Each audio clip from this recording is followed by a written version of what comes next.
दोस्तों, Motilal Oswal mid cap fund के नए फंड मैनेजर अपने पोर्टफोलियो में बड़ा बदलाव किए हैं। अगर इस फंड का पोर्टफोलियो मैं आपके सामने रखूं तो आप स्क्रीन पर देख सकते हैं। ये पोर्टफोलियो है Motilal Oswal mid cap fund का। यहाँ पर जिस स्टॉक में जनवरी में 9.8% का एलोकेशन था, उसको फंड मैनेजर ने घटाकर फरवरी के महीने में आप देख सकते हैं स्क्रीन पर 6.2% कर दिए हैं। मतलब चेंज यहाँ पर -3.6% का वहाँ इन्होंने चेंज किए हैं। वहीं पर दूसरे स्टॉक की बात करूं जहां पे 9.6% का एलोकेशन था जनवरी के महीने में, उसको घटाकर ये फरवरी के महीने में 6.1% कर दिए हैं। यहां पर भी 3.5% का चेंजेस करते हुए नजर आ रहा है। अगर मैं अगला स्टॉक की बात करूं तो यहां पर भी 6.9% का एलोकेशन था जनवरी के महीने में, जिसको फरवरी के महीने में घटाकर 6.4% कर दिए हैं। अगला स्टॉक की बात करूं तो 4.5% का एलोकेशन था, जिसको घटाकर 4.3% का एलोकेशन कर दिए हैं। तो आप देख सकते हैं कि जनवरी के महीने से जो स्टॉक में एलोकेशन था उसको फरवरी के महीने में घटाकर बहुत सारे स्टॉक में एलोकेशन कम कर दिए हैं। कुछ ऐसे भी स्टॉक है जहां पे उन्होंने अपनी खरीदारी बढ़ाई है, और दो ऐसे स्टॉक है जहां पे उन्होंने पूरी तरह से एग्जिट का कॉल ले लिए हैं। अब ऐसा फंड मैनेजर क्यों कर रहे हैं? क्योंकि Motilal Oswal mid cap fund में तगड़ा गिरावट देखने को मिल रहा है, और इस गिरावट से इन्वेस्टर की पोर्टफोलियो की धजिया उड़ गया है। अगर मैं Motilal Oswal mid cap fund की रिटर्न की बात करूं तो आप स्क्रीन पर देख सकते हैं, एक हफ्ते में -2.73% का निगेटिव रिटर्न देखने को मिल रहा है।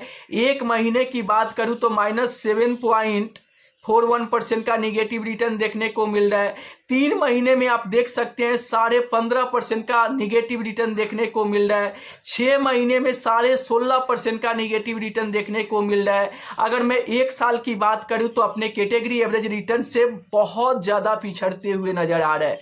अगर 2 साल की मैं रिटर्न की बात करूं तो भी अपने कैटेगरी एवरेज रिटर्न से पिछड़ते हुए नजर आ रहा है। यही नहीं, 3 साल की रिटर्न की बात करूं तो भी Motilal Oswal mid cap fund अपने कैटेगरी एवरेज रिटर्न से 3 साल में भी पिछड़ते हुए नजर आ रहा है। तो अब देखना यह है कि Motilal Oswal mid cap fund के नए फंड मैनेजर अपने पोर्टफोलियो में तो बदलाव कर रहे हैं, अब इसका असर कब तक इस फंड पे देखने को मिल रहा है और कब से इस फंड का परफॉर्मेंस बेहतर हो सकता है, ये तो आने वाला समय ही बताएगा। तो अगर आप Motilal Oswal mid cap fund में इन्वेस्टमेंट करते हो तो फंड मैनेजर काम कर रहे हैं, आपको यहां से कम 3 साल का समय देना चाहिए। अगर फंड का परफॉर्मेंस बेहतर होता है तो आपको बने रहना चाहिए, और अगर परफॉर्मेंस 3 साल बाद भी ठीक नहीं होता है तब आपको एग्जिट का कॉल लेने के बारे में सोचना चाहिए। चलिए, अब कुछ सवाल आया है जिसका रिप्लाई मैं आपको देते चलता हूं। तो आप स्क्रीन पर देख सकते हैं, यहां पर सवाल आया है कि सर एसआईपी किस में करें, डीमेट में या एसओए में, कौन सा बेस्ट है बताए प्लीज।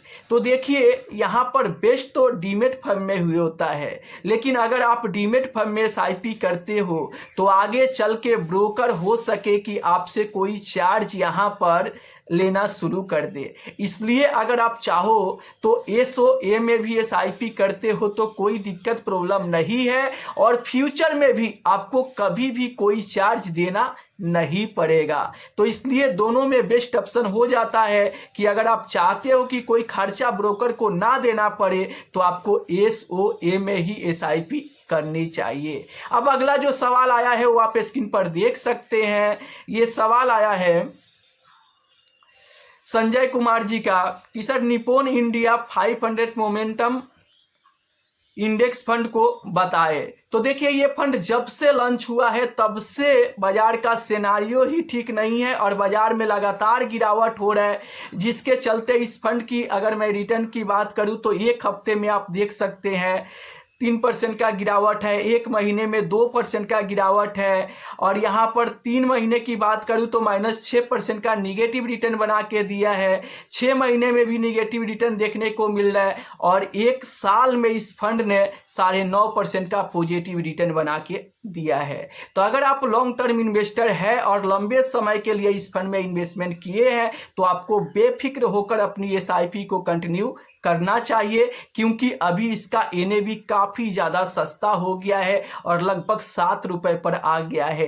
तो अगर इस बीच आप अपने SIP को कंटिन्यू रखते हैं तो सस्ता NAV में आप यूनिट ज़्यादा इकट्ठा करते हैं और लंबे समय में यही सस्ता में किना गया यूनिट आपको बेहतर रिटर्न बनाकर दे सकते हैं। तो आशा करता हूं कि क्लियर हो गया होगा। ऐसे ही जानकारी के लिए आप इस चैनल को सब्सक्राइब करें, बेल आइकन दबा दें ताकि नए नए वीडियो का अपडेट आपको मिलता रहे।